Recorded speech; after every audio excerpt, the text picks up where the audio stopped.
Chapter 42. Closure. After getting their fill at a restaurant, Kai and Akane walked back to the academy. He felt a little scummy about using the coins from Hector's pouch to pay for food, but it wasn't quite dinner time yet, nor did he think Akane could wait. She was, after all, spoiled. His remaining coins had been left inside a lockbox, provided for all the students in his dorm building. Walking through the streets, Kai noticed damage to many of the buildings. The earthquake had been powerful enough to cause cracks in the sides of some of the stores and houses. It was a lucky thing that none of them had collapsed completely. It was a foreboding sign of things to come if the shaking kept ramping up in intensity and frequency. Kai hadn't heard of what was causing the earthquake. There was no way to tell when the quakes would stop or how much worse they would get. There was no fanfare when he walked through the academy's gate. The guards barely acknowledged his presence as he entered except for one who went wide-eyed. It was strangely quiet on campus. The last class of the day should have been over by now, so Kai expected to see the usual lively and noisy campus to which he was accustomed. Instead, it was quiet and gloomy. He did receive some odd looks from a couple of the students who were around. He decided to ignore them as he proceeded to his dorm. Upon entering his room, the first thing he heard was, "Kai." Andre ambushed him at the door, wrapping him tightly in a hug. "You're alive," he stated obviously. "I know I am," Kai answered sarcastically. He stood there awkwardly, his hands at his side as he was still embraced in the hug. Padding into the room, Akane gave him a roll of her eyes before she teleported onto the bed and began her much-needed nap. Especially after a big meal, he felt his body become free. Looking into Andre's eyes, he saw tiny tears falling. "You were reported missing, and Hector is gone," he added solemnly. Kai sighed frustratedly. "Yes, I know. I found his body." Andre looked like he wanted to say something, but thought better of it. Kai noticed that Hector's stuff had already been cleared from the room. All that remained was an empty mattress devoid of all sheets and a clear dresser. "Some people came in and cleared away his clothing and other items only 30 minutes ago," Andre said, noticing what Kai was staring at. It was a sad reminder that such a promising young man had lost his life in the chaos that existed in the Myriad of Worlds, and then could be treated as if he hadn't existed the next minute. Such was the way in the Myriad of Worlds, where death was a common thing. At least it used to be. Kai wasn't so sure about the present time. He was still getting his bearings on life outside his secret little village. "What happened to you?" Andre asked impatiently. "It's a long Frantic knocking at the door interrupted the two. Opening the door, Kai was once again ambushed. "You're alive," Nicholas yelled as he hugged him. "Why is everyone surprised?" he muttered. "I didn't know I was on a hugging basis with both Andre and Nicholas." Compared to the past, Kai felt he was more reserved around others. He wasn't opposed to making friends or getting along with others, but he tended to keep them at arm's length. He didn't know if he would ever become completely relaxed around others again. Being hugged by his only two friends at the academy had surprised him. Prince Nicola," Andre stuttered. "Nicky, please let go." He tried to project a pleading tone. He'd rather have the beautiful librarian hugging him, not two guys if he was being honest.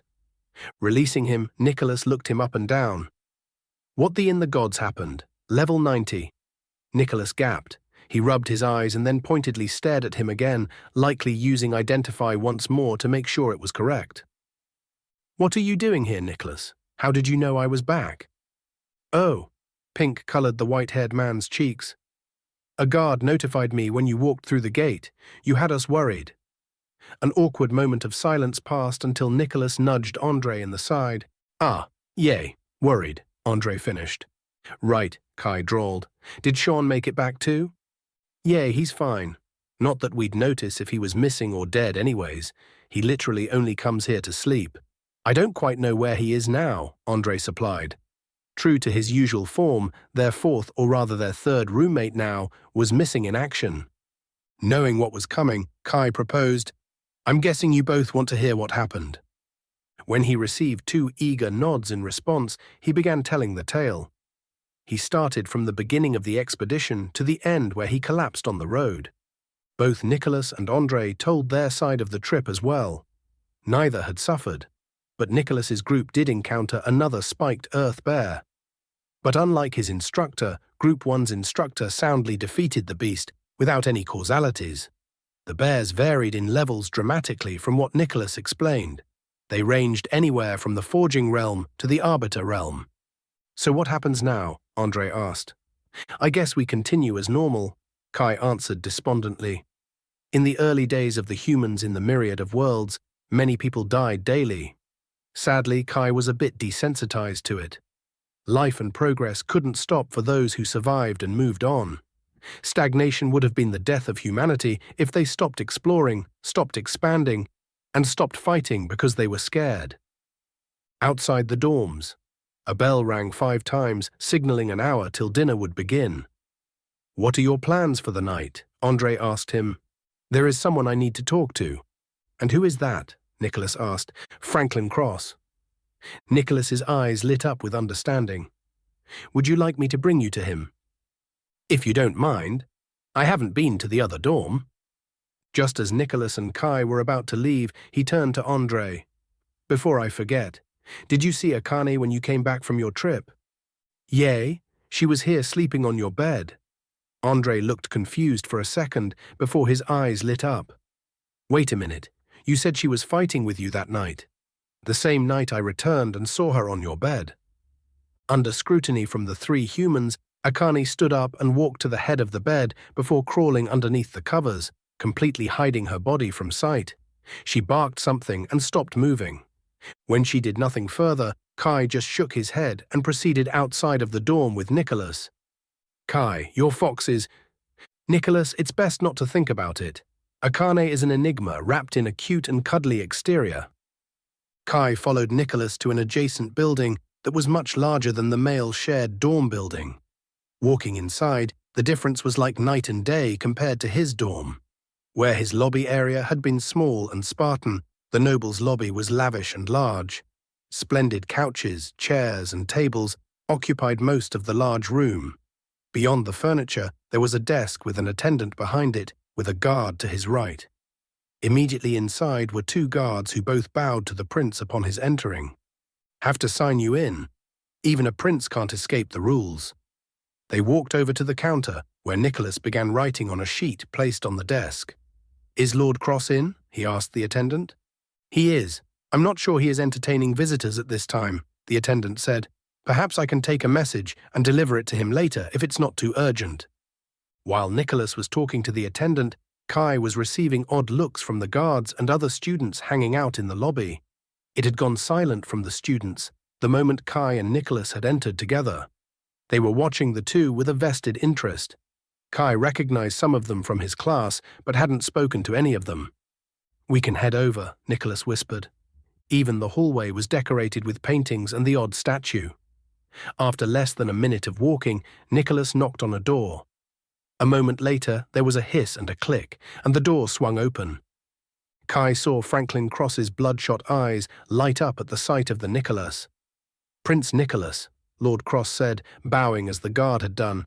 "No need for formalities. I am here on behalf of a friend." The future Duke nodded. "It's Kai, right? Please come inside, both of you." Human, forging level 9. They had been so far apart when Kai had first seen the noble, but now he had closed the gap significantly. Without actually fighting, there was no telling who would win if they fought as is right now. The biggest problem was the difference between realms, which was significant. With extra attributes, skills, and enhancements via general skills, it would be difficult just to match the higher realm human. There were other factors too, such as class, element effectiveness, and personal skills as well. He would have to do some intelligence gathering as the end of the year came closer, so he could find out the classes and elements of his main opposition. Inside the room, Kai was blown away. He instantly regretted not splurging for the perks of a solo room.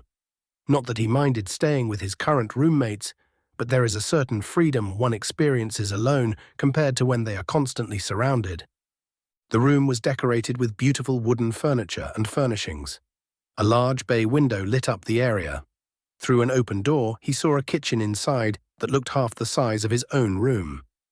2 closed doors, he could only assume were the bedroom and a private bathroom. Now I see why it was an extra 20 gold, private bathroom, security, and expensive-looking suite. The extra gold might have been worth it, to not have to hear Andre snore throughout the night. No magic could apparently solve that issue, or the communal toilets shared for the entire floor in his dorm. Franklin walked over to 2 couches with a table between them and motioned for Kai and Nicholas to be seated. Taking a seat across from the future Duke, Kai took a really good look at him. Dark circles hung under the tired, blue-eyed noble. His usually styled blonde hair was messy and unkempt, as if he hadn't bothered brushing it today. Kai felt for him. He had plenty of friends die over the years. There was no way to know how close Hector and Franklin were, but judging from his state of distress, they must have been very close.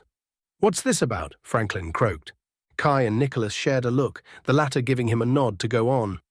"I would like to begin by expressing my condolences for Hector. He was a reliable friend and a good companion." Franklin merely nodded, motioning for him to continue. "While trying to find my way out of the Delmash forest, I found Hector's body, and later, the monster who killed him." Franklin's eyes darkened. What killed him? His voice was full of promised vengeance, something Kai was very familiar with. "I believe it was a spiked earth bear." "Believe?" Franklin frowned. "I can only make an educated guess it was the bear."